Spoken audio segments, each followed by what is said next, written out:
Hi everybody, it's time for another J9’s Patio Chat check-in.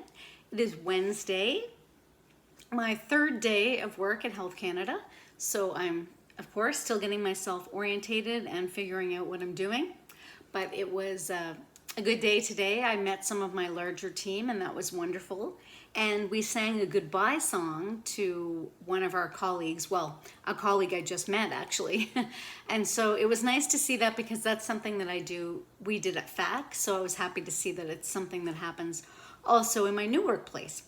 So let's get to birthdays. It's Lisa McLeod's birthday, and Lisa and I went to high school together. So Lisa, I hope you're having a wonderful birthday.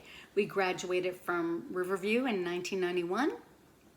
Lisa's a teacher, so she's busy as a bee. She has a son, Will, so I hope she's doing well. And she's here also, I know, in Halifax, in the Halifax area. We haven't seen each other for a while, but I hope that we'll get together soon. It's Kristen McKinnon's birthday, so I hope, Kristen, you're having a good birthday.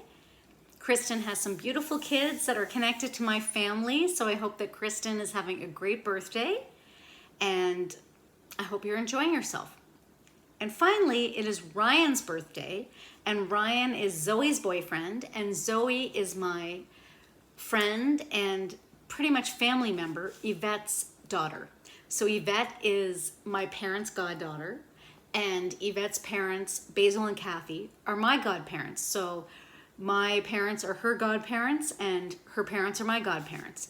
So Zoe is Yvette's daughter and Ryan is Zoe's boyfriend. I haven't met Ryan, but I know that I've seen lots of pictures of him, and I know that Zoe and Ryan spend a lot of time together. And so even though I don't know him, I feel like I know him. And in the summer, you would have heard me talk about visiting with my godparents, Basil and Kathy, and Yvette and Fiona were visiting, her other daughter, but unfortunately Zoe wasn't with us, but we miss Zoe, of course. So I hope that Ryan had a wonderful birthday, and I hope that someday soon, who knows when, I'll get to meet Ryan. So I'm not going to spend too much time talking about the Liverpool game today. It was not great. So looking forward to Sunday and a wonderful, beautiful game. But I did drop into the Liverpool game and watch, and it was fun because I got to meet one of the Liverpool club's sons who doesn't come regularly, and that was kind of fun to meet him and have a chat with him. But it wasn't a great game. I'll just leave it at that. But after the Liverpool game, I had a much better time because my good friend Dawn, who also sat with me and spent time with me during my party last week at FAC, we went and had sushi, and later her partner met us, so it was lovely. We went to Sushi Shige, and I am going to put a link in. For those of you who are local, if you love sushi and you've never had sushi at Shige, it's on Almond Street, you absolutely have to. So Shige is very unassuming. It's a family-owned business. Shige and his wife Aya, they have kids, and they actually live in the top of the building that they have now. They are currently located there, but they were previously located downtown, but weren't able to stay downtown, unfortunately. So I absolutely recommend it. It's one of the 2 places in the city that you can get fresh wasabi. I know that's not for everybody. For those who it is for, Wasabi House isn't the only place you can get it. You can also get it at Shige. Shige trained under Jiro, J-I-R-O, and the same Jiro who is from the documentary Jiro Dreams of Sushi in Japan. This man, when the documentary was made, was in his 80s, and he had this amazing sushi place in a subway. And if you train under Jiro, he's hardcore.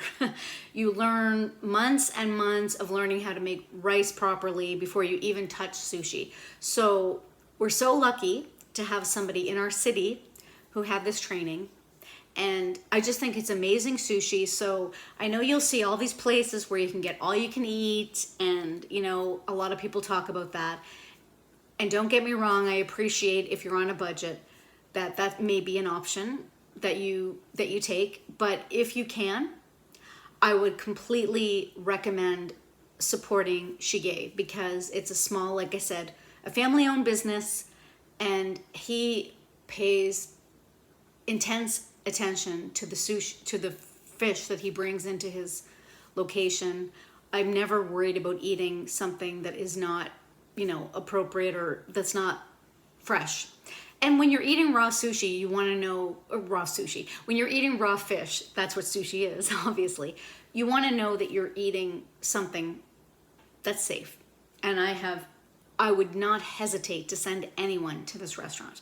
So if you have a chance, please check it out. If you are a sushi lover, you will not regret it. So there is my plug for Shige, because they used to be right next to us at the Maritime Center, and we used to go sometimes I'd go, anyway, I went a lot, 2-3 times a week sometimes, because it was so close, and it was such a wonderful place, and Shige and Elia are such welcoming people, so I really do implore you to check it out if you haven't yet.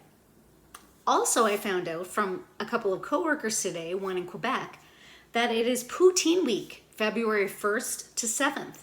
And in fact, you can order poutine across the country. There's a link. Unfortunately, PEI isn't included. I did look it up, and unfortunately, out of the Atlantic provinces, PEI isn't included. But I will include the link. So if you want to check out poutine during Poutine Week, and you know what? During a pandemic, what could be better? During these winter months, what could be better than to have delicious fries with a lot of cheese and a lot of gravy? I'm there for it for sure. So anyway, I'll send a link to that if you want to check it out. So folks, thank you for tuning in as always. Take good care of yourselves. Take good care of others. I will see you tomorrow. Bye.